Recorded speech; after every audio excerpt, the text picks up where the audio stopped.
Bismillahirrahmanirrahim. Assalamualaikum warahmatullahi wabarakatuh.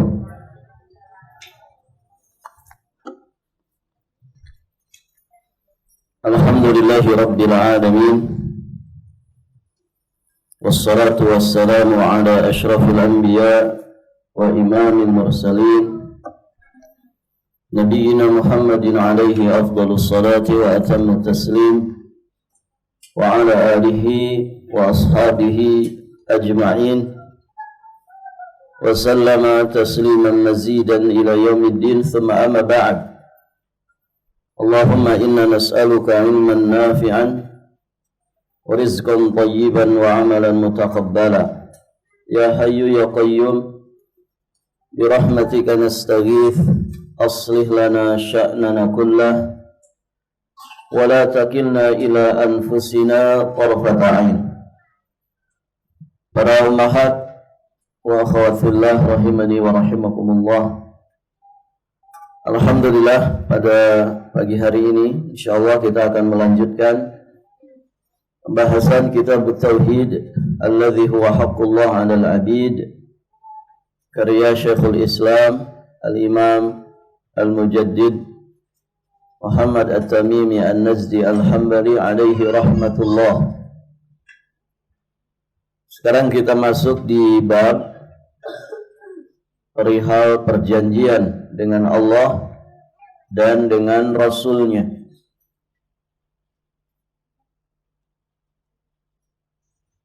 Bab ini sebagaimana bab sebelumnya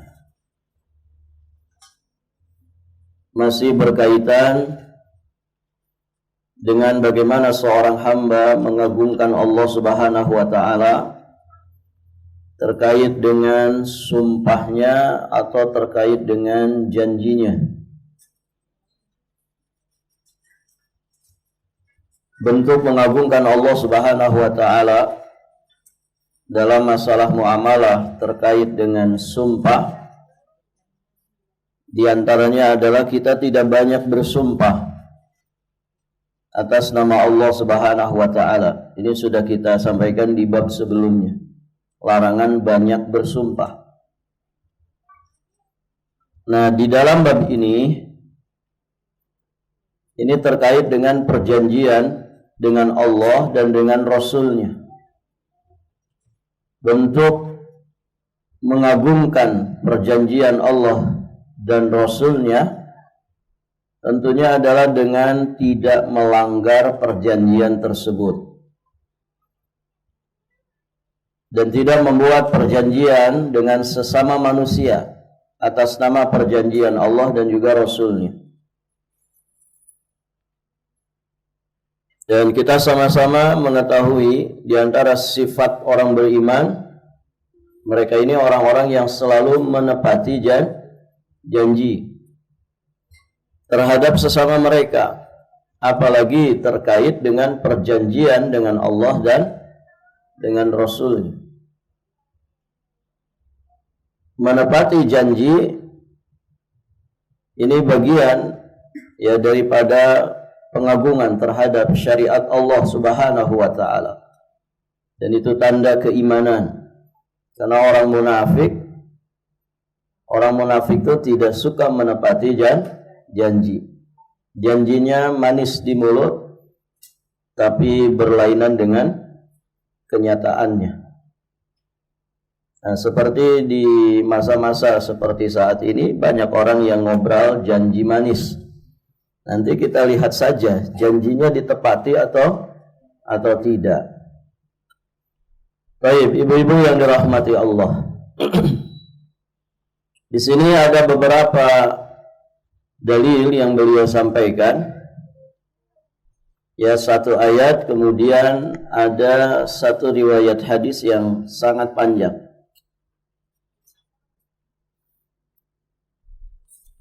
Ya, hanya dua ini saja ya. Satu ayat, kemudian sama satu hadis panjang.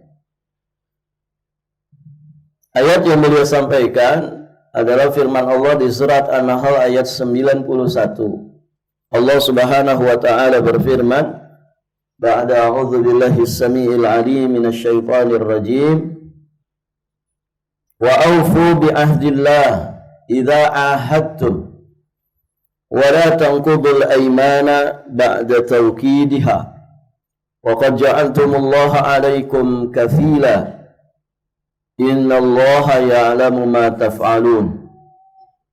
Dan tepatilah perjanjian dengan Allah apabila kamu berjanji. Wala tanqudul aiman, dan janganlah kamu membatalkan sumpah-sumpahmu itu ba'da tauqidiha, sesudah meneguhkannya. Wa qad ja'altumullaha 'alaikum kafila, sedangkan kamu telah menjadikan Allah sebagai saksimu terhadap sumpah-sumpah itu. Innallaha ya'lamu ma taf'alun, sesungguhnya Allah Subhanahu wa taala mengetahui apa yang kamu perbuat. Baik, ibu-ibu yang dirahmati Allah, dari ayat yang mulia ini sangat jelas sekali kaitannya dengan bab, bahwa ayat ini menegaskan tentang wajibnya al-wafa bi ahdillah, yakni menepati janji kepada Allah Subhanahu wa taala. Wa aufu bi ahdillah. Ayat ini juga sekaligus menunjukkan tentang haramnya membatalkan janji. Karena membatalkan janji, terlebih janji kepada Allah Subhanahu wa taala, ini berarti mengurangi bentuk pengagungan kepada Allah Subhanahu wa taala. Semakin berkurang pengagungan seseorang kepada Allah, maka berarti semakin bermasalah tauhidnya. Karena kurangnya orang di dalam mengagungkan Allah Subhanahu wa taala ini bertentangan dengan tauhidullah, yang intinya adalah mengagungkan Allah Subhanahu wa taala. Baik, ibu-ibu yang dirahmati Allah,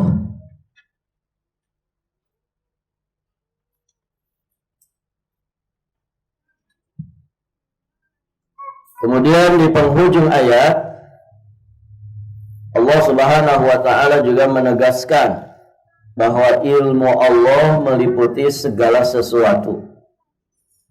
Ini indahnya ayat-ayat Allah Subhanahu wa taala di dalam Al-Qur'an. Ketika Allah Subhanahu wa taala mewajibkan kita untuk menepati janji dengan Allah, maka Allah tegaskan, Allah berikan pendorong supaya kita itu benar sungguh-sungguh menepati janji dengan Allah Subhanahu wa taala.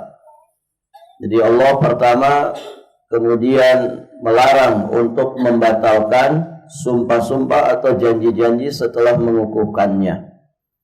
Kemudian Allah juga mengingatkan ya bahwa Allah itu menjadi saksi atas sumpah tersebut, atas janji tersebut. Ditambah lagi Allah menegaskan di penghujung ayat bahwa Allah mengetahui apapun yang diperbuat oleh manusia. Ini semua penjelasan-penjelasan Allah ini pada dasarnya adalah memberikan motivasi, memberikan dorongan supaya kita itu maksimal di dalam menepati janji dengan Allah Subhanahu wa taala.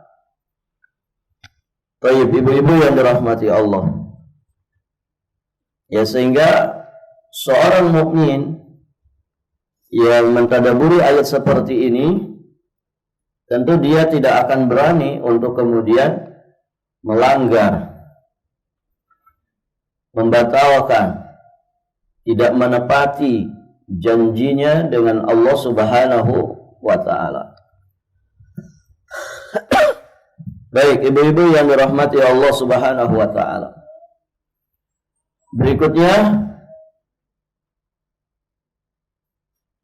mu'allif rahimahullahu ta'ala menyampaikan sebuah riwayat yakni riwayat dari Buraidah radhiyallahu taala anhu, beliau berkata, apabila Rasulullah sallallahu alaihi wasallam mengangkat komandan dan pasukan perang, beliau berpesan kepadanya agar bertakwa kepada Allah dan berbuat baik kepada kaum muslimin yang bersamanya. Ini wasiat yang selalu disampaikan, wasiat ketakwaan, wasiat untuk senantiasa berbuat ihsan kepada sesama kaum muslimin. Lantas Nabi sallallahu alaihi wasallam beliau bersabda, Ugzu bismillahi fi sabilillahi qatilu man kafara billahi ugzu wa la taghullu wa la tabdiru wa la tamthuru wa la taqtulu walidan wa idza laqita aduwaka minal musyrikin fad'uhum ila thalathi khisalin aw khilalin fa ayyatuhunna ma ajabuka faqbal minhum wa kuffa anhum. Ini adab-adab di dalam berjihad. Nabi sallallahu alaihi wasallam beliau menjelaskan bagaimana indahnya dinul Islam, indahnya syariat Islam, sampai pun dalam masalah peperangan ternyata ada adab-adab yang mesti diperhatikan oleh kaum muslimin. Jadi kata Nabi sallallahu alaihi wasallam, "Ugzu bismillah." Serbulah dengan membaca bismillah fi sabilillah, dengan menyebut nama Allah di jalan Allah Subhanahu wa taala.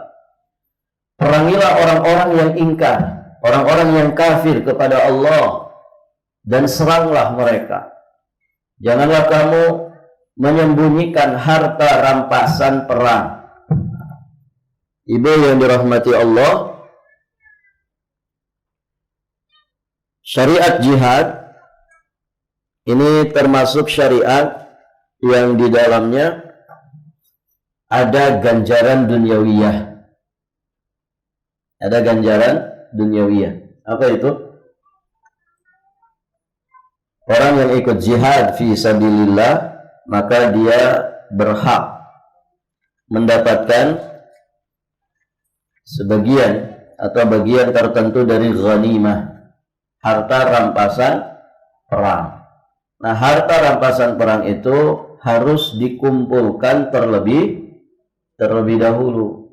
Jadi kalau dia mendapatkan keping emas 10 gram, nanti disempilkan di sorbannya, nah ini berarti dia menyembunyikan harta rampasan perang. Dan ini perbuatan dosa. Kalau orang kita nyebutnya apa, Bu? Korupsi. Ya, korupsi. Bansos aslinya 1 triliun, kemudian turun ke bawah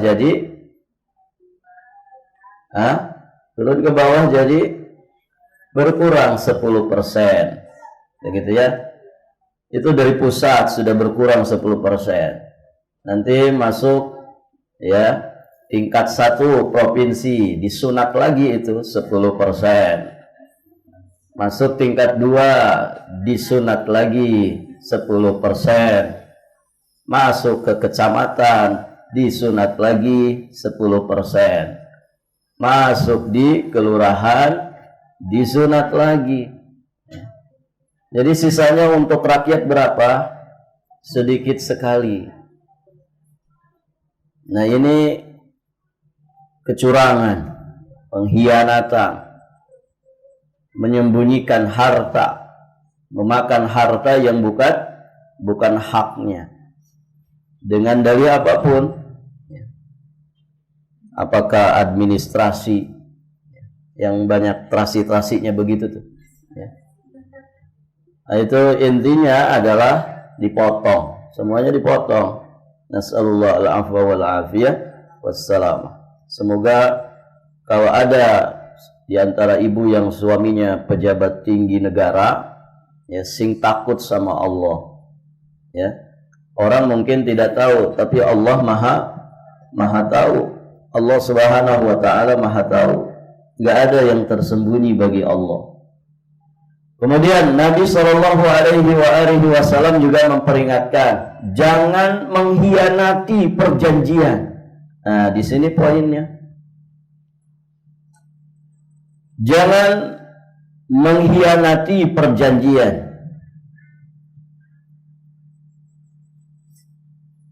Jadi berbuat ghil tidak boleh, berbuat ghidr wala tagdiru juga tidak boleh.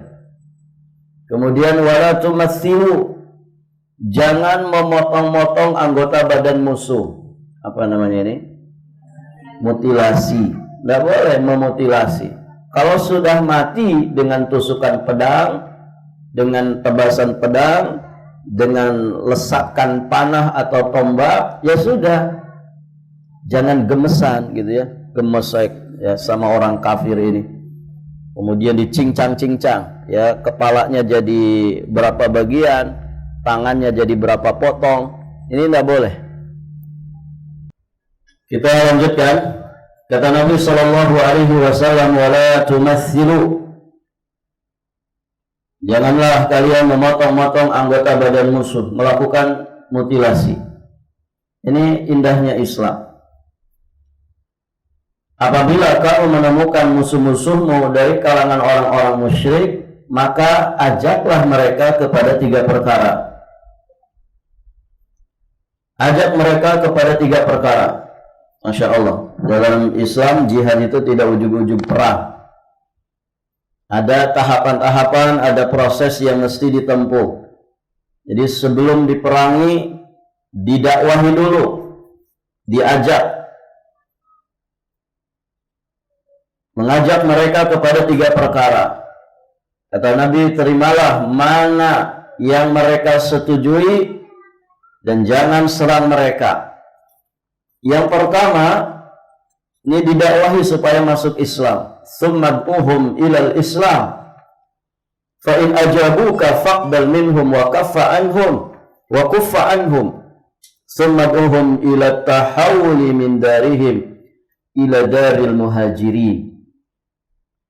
Yang pertama, ajaklah mereka masuk Islam. Jika mereka setuju, maka terimalah. Walhamdulillah. Kalau mereka diajak masuk Islam, kemudian walhamdulillah mereka masuk Islam, berarti kan mereka dapat hidayah yang sangat besar. Ya, mereka melepaskan kekufuran yang ada pada mereka dan masuk ke dalam dinul Islam. Lalu setelah itu ajaklah mereka berpindah dari daerah mereka ke daerah kaum muhajirin.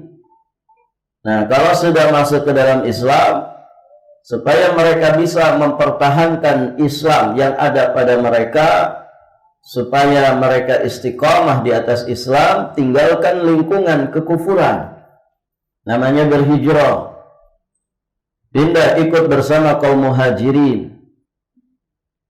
Serta beritahukan kepada mereka bahwa bila mereka melaksanakannya, mereka akan mempunyai hak dan kewajiban yang sama dengan haknya kaum muhajirin.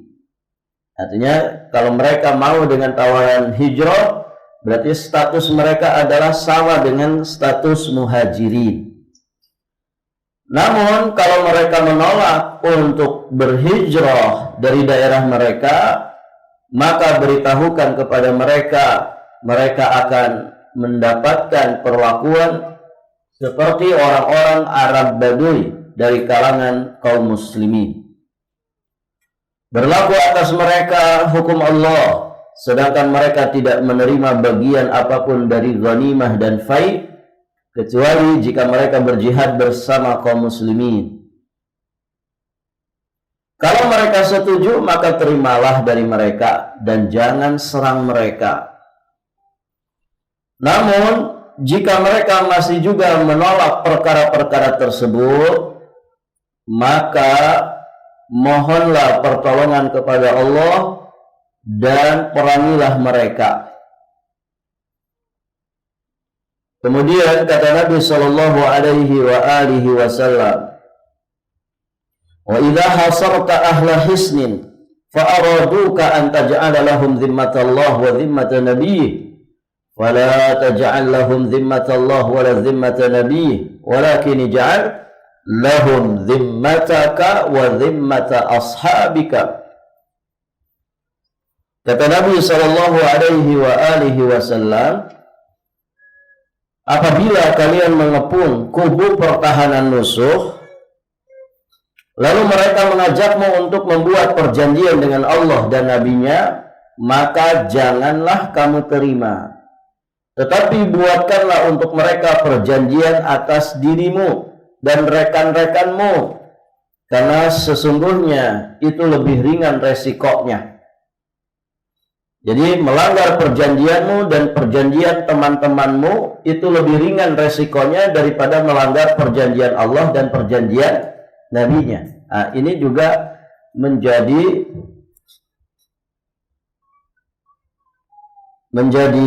poin dari pembahasan bab kita ini. Jadi kalau bikin perjanjian jangan atas nama Allah, jangan atas nama Rasul-Nya. Artinya perjanjian itu antara pasukan muslim dengan pasukan kafir saja. Begitu ya. Perjanjian di antara mereka dua kubu ini, dua kelompok ini. Karena kalau ada nanti pelanggaran dalam perjanjian tersebut, tentu itu lebih ringan ketimbang mereka melanggar perjanjian dengan Allah dan Rasul-Nya. Baik, ibu-ibu yang dirahmati Allah.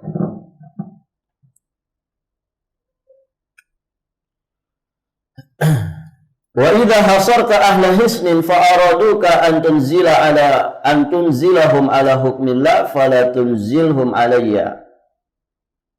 Afala tunzilhum ala hukmillah walakin anzilhum ala hukmika fa innaka la tadri atusibu hukmallah fihim amla.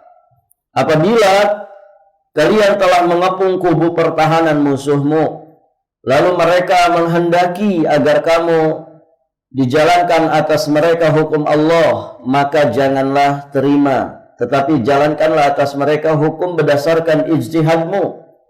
Karena sesungguhnya kamu tidak mengetahui apakah tindakanmu itu terhadap mereka sesuai dengan keputusan Allah ataukah tidak. Baik, ibu-ibu yang dirahmati Allah Subhanahu wa ta'ala. Jadi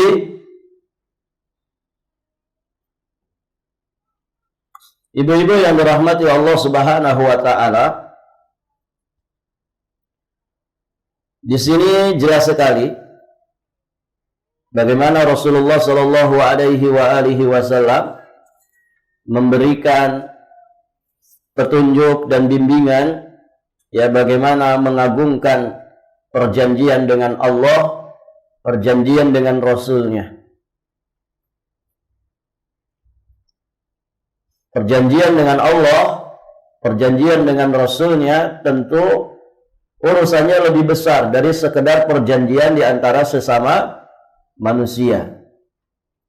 Maka Nabi SAW memberikan petunjuk ya supaya mereka tidak melanggar perjanjian dengan Allah dan Rasul-Nya, maka buatlah perjanjian antara sesama mereka saja. Dan sekali lagi, ini kasih sayang dari Allah Subhanahu wa ta'ala dan Rasul-Nya untuk benar-benar memberikan daya tarik kepada hamba-hambanya yang masih kafir ya untuk bisa benar-benar ya merasakan indahnya syariat Islam sehingga lunak hati mereka untuk kemudian memeluk dinul Islam. Baik, ibu-ibu yang dirahmati Allah Subhanahu wa ta'ala, jadi hadis yang panjang ini sangat jelas kaitannya dengan bab. Riwayat tadi menegaskan wajibnya menjaga perjanjian Allah dan Rasul-Nya. Dan ketika melanggarnya berarti meremehkan Allah, tidak mengagungkan Allah, dan ini bertentangan dengan tauhidullah. Baik, ibu-ibu yang dirahmati Allah, kita akan ambil beberapa faidah yang lain dari riwayat yang panjang ini.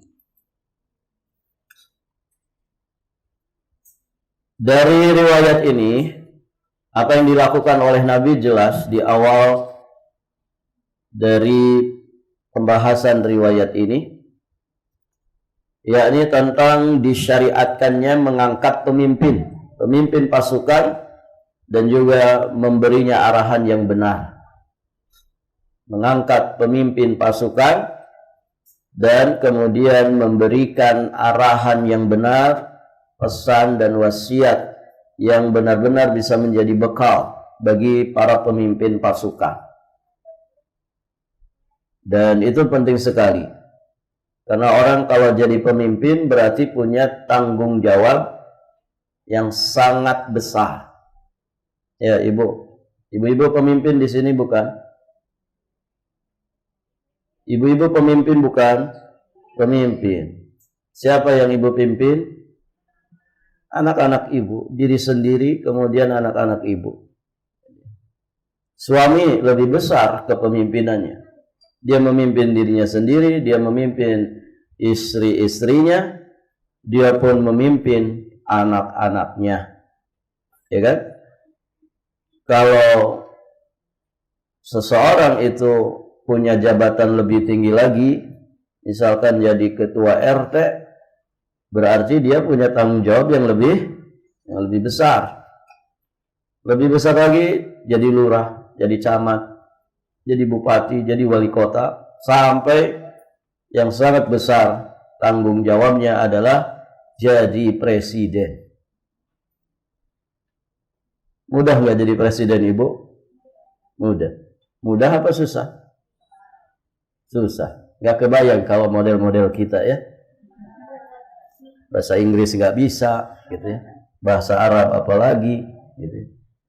Gimana mau bicara di depan pemimpin-pemimpin dunia? Tahunya yes no saja, gitu ya. Sama on dan off. Gitu ya. Baik, ibu yang dirahmati Allah. Berat. Orang harus punya kapasitas. Orang kalau memimpin diri sendiri saja nggak becus, bagaimana dia memimpin 280 juta jiwa manusia se-Indonesia ini? Masyarakat yang begitu besar dan banyak, kepalanya macam-macam. Nah, ini butuh orang yang memang kompeten.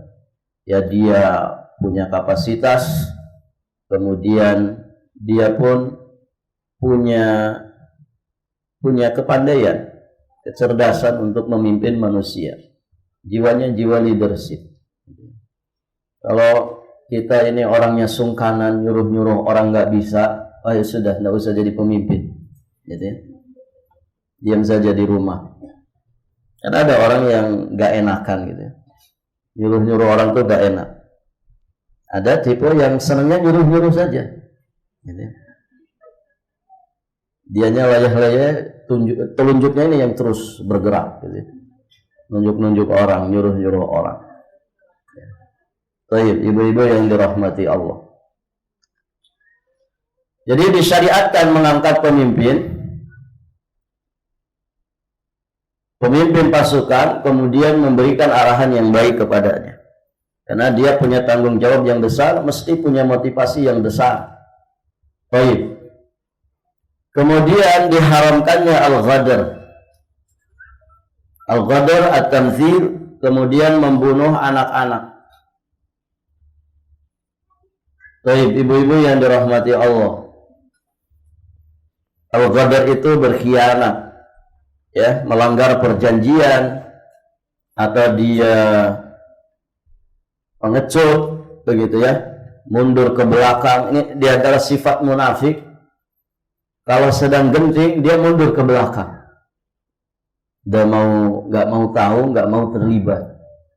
Begitu. Jadi kalau Muslim sedang pada susah, Ini kalau orang munafik pasti dia akan menghindar. Tapi nanti kalau muslimin mendapatkan kemenangan, dia nimbrung lagi. Kenapa? Karena memang tujuannya dunia. Ya. Kalau sedang susah dia nggak mau susah. Tapi kalau sedang senang, dia paling duluan, paling depan. Ya seolah-olah menjadi orang yang paling berperan. Kenapa? Ini sebentar lagi bagi-bagi harta rampasan perang. Ya. Ini sifat munafik. Ya, sifat munafik. Habis manis sepah dibuang. Yang penting abang sayang. Baik. Nah, kalau mukmin tidak. Ya. Apa ada ungkapan berat sama dipikul, ringan sama dijinjing. Susah senang bersama. Begitu. Baik, ibu-ibu yang dirahmati Allah. Jadi diharamkan al-ghadar, diharamkan at-tamtsil, memutilasi. Kemudian juga dalam syariat Islam, dalam adab jihad dilarang membunuh anak-anak. Berikutnya, dalam proses berjihad wajib mendakwahi orang musyrik sebelum diserang dan diperangi. Jika memang dakwah itu belum sampai kepada mereka, ya jika sudah sampai, maka sunnah, mustahab, disukai untuk kembali mengulang dakwah, mengajak mereka kepada dinul Islam. Baik. Setelah mau masuk dinul Islam, diajak hijrah.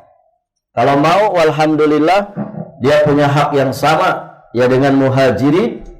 Kalau tidak mau, maka dia dianggap sebagai orang-orang Badui dari kalangan kaum muslimin. Kemudian, kalau diajak Islam, diajak masuk Islam tidak mau, maka ibu-ibu yang dirahmati Allah, selanjutnya ya kita tawarkan ya kepada mereka apa yang disebut dengan jizyah. Mintalah mereka untuk bayar jizyah. Jizyah itu apa, Ibu? Upeti. Jizyah itu upeti.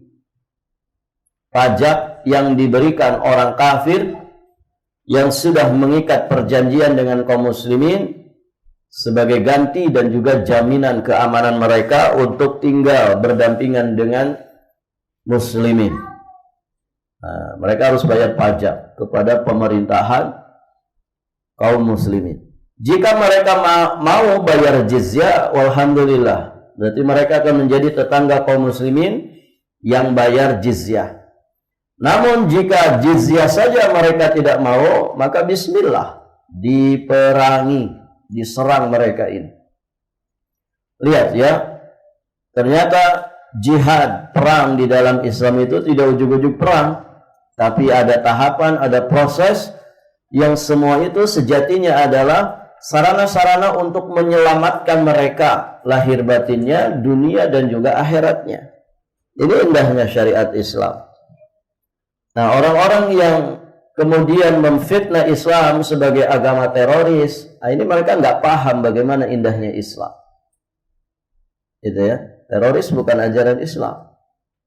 Apalagi kemudian kebengisan, kekejaman disandarkan kepada Islam. Islam itu dari namanya saja sudah jelas. Aslama yuslimu islaman. Tenang, damai, begitu kan? Kemudian selamat. Itu makna-makna Islam. Baik, ibu-ibu yang dirahmati Allah.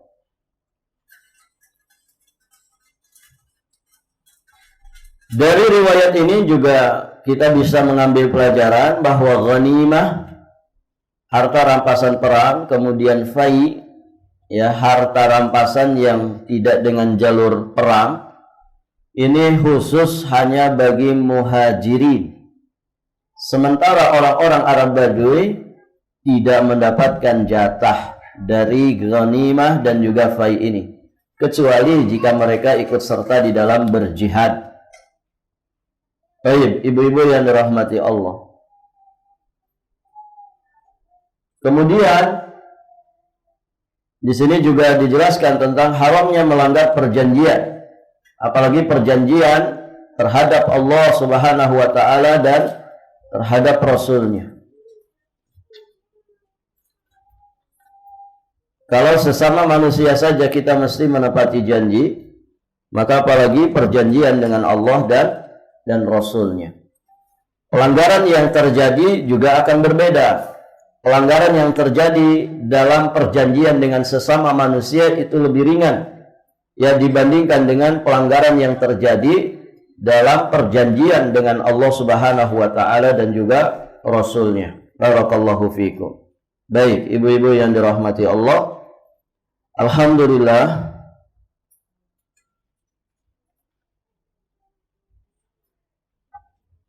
bab ini sudah selesai. Berikutnya nanti masih berkaitan dengan larangan bersumpah mendahului Allah. Ini buat nanti saja ibu ya. Kita cukupkan materinya sampai di sini.